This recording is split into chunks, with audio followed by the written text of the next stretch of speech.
Écoute, au souffle du vent, au creux des forêts, au bord des rivières anciennes, résonnent encore les voix d'un autre temps. Chaque province, chaque village de France garde en son cœur une histoire, une légende, un murmure d'éternité. Ici, un château endormi parle de chevaliers oubliés. Là, une lande brumeuse cache les pas des fées et des revenants. Ouvrons ensemble le grand livre des contes et des légendes de nos régions et laissons-nous guider par la mémoire des siècles passés.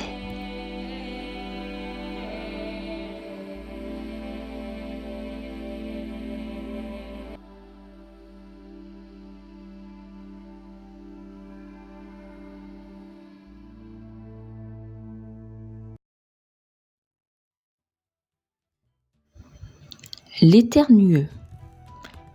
Notre histoire prend place aujourd'hui à Angle-Belle-Mer, une commune française située dans le département de la Somme, en région Hauts-de-France.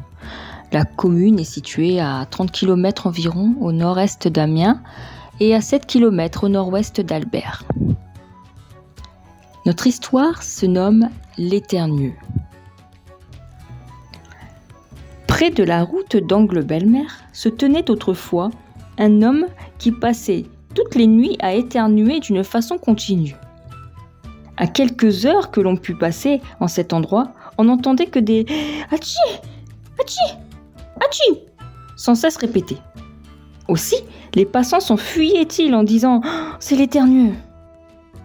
Bien des fois, les jeunes gens des villages voisins s'étaient réunis le soir pour surprendre l'Éternueux, mais quand ils étaient arrivés au lieu où partaient les « Hatchi, hatchi », ils n'entendaient plus rien et le bruit ne reprenait que quelques minutes après et à 50 pas plus loin. L'homme ou le lutin nous donnait le plaisir de faire courir les jeunes paysans le long de la route d'Angle-Belle-Mer et toujours il demeurait insaisissable.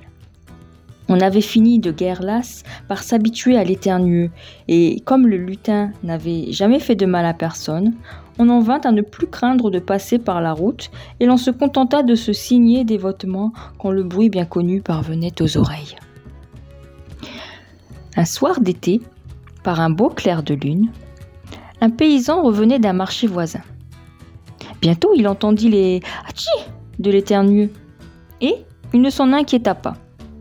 Sans doute le lutin n'avait pas autre chose à faire, car il se donna le plaisir de suivre ce paysan pendant un bon quart de lieue en poussant son « hatchi » incessant. À la fin, le paysan ennuyé s'écria tout à coup « Avez-vous bientôt fini d'éternuer ainsi ? Oh, que le bon Dieu vous bénisse, vous et votre rhume !» Il n'avait pas fini ces mots qu'un fantôme revêtu d'un grand drap blanc s'offrit à ses yeux soudainement. C'était l'Éternueux.